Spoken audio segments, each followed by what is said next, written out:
For many men, their dreams may sometimes be having a shit ton of money, buying luxury cars, diamonds, and every flashy thing. However, for Don Juan of Kishu, his dream was to go out with every tall and voluptuous woman, spend his money on them, and have sex with them. He was sex crazed.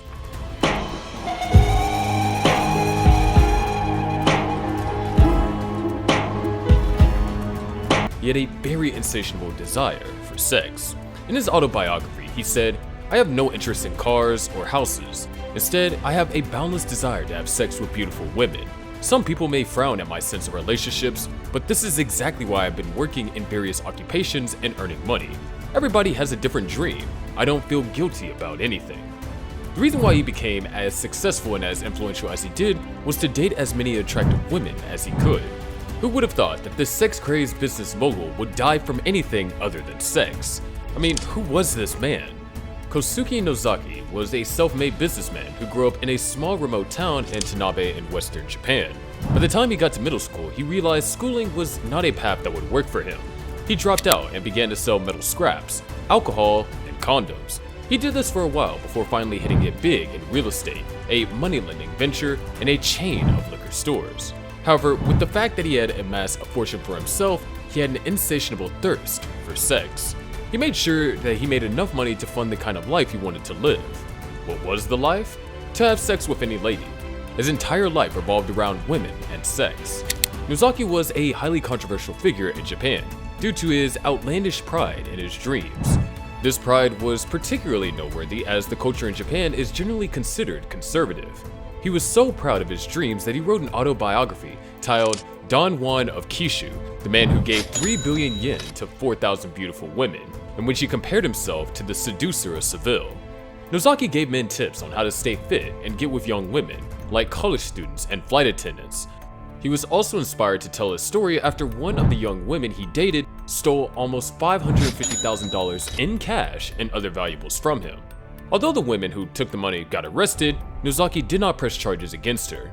Instead, he considered the money she took as worthless as toilet paper and saw it as a valuable life experience. Life was good, the women were plentiful, and the money flowed freely to the women. However, things began to go south for Nozaki when he got married to his third wife, Saki Sudo. He claimed to have met 22-year-old Sudo in the fall of 2017 at Tokyo Airport and pretended to stumble and fall to make her help him up. He asked her out for a meal, and things were working out. According to some reports, Nozaki met Sudo through a third party, and Sudo allegedly worked as a high-end call girl and a porn star.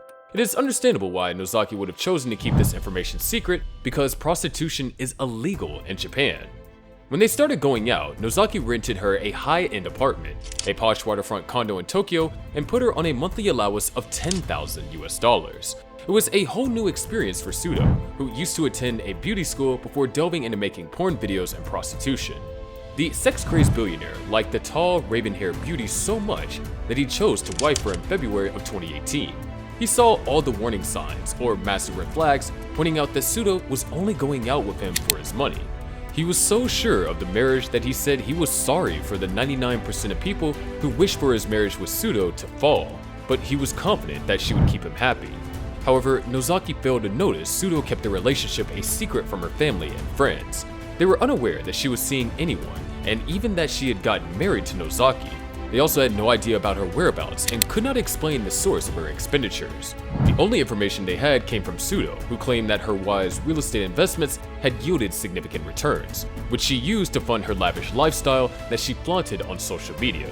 She was frequently away on shopping trips in luxurious cities in Dubai, Italy, and Singapore, taking photos of her designer wardrobes. She was living the ideal life of any Instagram baddie fully funded by her husband. She also preferred to spend more time at the posh waterfront condo than at Nozaki's home in Wakayama. Nozaki tolerated the absences, claiming their bedroom time was a lot of fun, and he was sure that was the secret to staying young. They also had a lot of sex, so much so that they go at it about 3 times a day without needing to use Viagra. Nozaki knew that he was having too much sex for his age, but was also so satisfied that he was ready to die from having sex with Sudo. The only thing Nozaki loves, aside from his money, sex, and Sudo, is his miniature dachshund Eve. He was so devoted to Eve that he told anyone who cared to listen, and even Sudo, that he planned to leave his inheritance to Eve after his death. 3 months into this amazing life of sex and money, things began to get sour between Nozaki and Sudo. Their love marriage took a rapid dive downward, so much so that Nozaki contemplated divorcing her. Sudo was at risk of losing her lavish life. She knew that she had to act fast, either to get her husband to fall in love with her again, or to get him totally out of the way. Suddenly, Nozaki's beloved miniature dachshund Eve became ill and passed away in his hands. Eve's death devastated Nozaki a lot, as he had adopted her as his only child, given that he had no children. He tearfully buried her in his own backyard and began to plan a June celebration in honor of Eve. He invited his friends and business associates and even booked famous musicians to grace the event. However, instead of hosting his event, his friends and family were met with the news of his death. His housekeeper found him lying unresponsive in his bedroom and quickly administered CPR, but Nozaki was long dead. Following his sudden death, an autopsy revealed a lethal dose of ingredients from a stimulant drug in Nozaki's stomach and bloodstream, even though there were no needle marks, leading the police to conclude that he died from acute stimulant intoxication. The police suspected foul play and immediately launched an investigation. They went as far as to exhuming Eve's body to conduct a necropsy. However, that was impossible as the dog's remains had decomposed too much. During Nozaki's funeral, the mourners and attendants noticed an unusual behavior from Sudo. She spent most of the funeral proceedings of her beloved husband on the cell phone playing games. For someone who just lost her husband, she was beaming with smiles. Even one guest tried to sympathize with her, talking about how the death of her husband must be hard for her, and she simply shrugged and said, "Not really." In all these, Sudo, who was now a widow to the world, was busy making money moves to secure her life. She had just hit the jackpot. Knowing Nozaki planned to bequeath all his assets to Eve and donate the equivalent of $12 million to Wakayama, Sudo quickly got Eve out the way. According to Japanese civil law, Sudo was entitled to half of Nozaki's assets. A few weeks following Nozaki's funeral, Sudo arranged a meeting with Nozaki's family members and shareholders to discuss the selection of a new president for the company. However, none of the invited individuals showed up for the meeting. As a result, Sudo decided to unilaterally appoint herself as the company's representative director. Shortly after, she transferred over $300,000 from the company's account to her bank account. The company's auditors noticed all the transfers and embezzlements and filed criminal charges against her. The police suspected Sudo for many years because she was in the Wakayama house the night Nozaki died. She told the police that she heard a noise from their shared bedroom and went to investigate, and found Nozaki slumped on a couch in the room. The police also questioned the housekeeper, who claimed that she had seen Sudo giving Nozaki a poison-laced cocktail a few moments before he passed. During the investigation of Sudo's case, the police discovered records of her browsing history, which revealed searches for stimulant drugs and poison.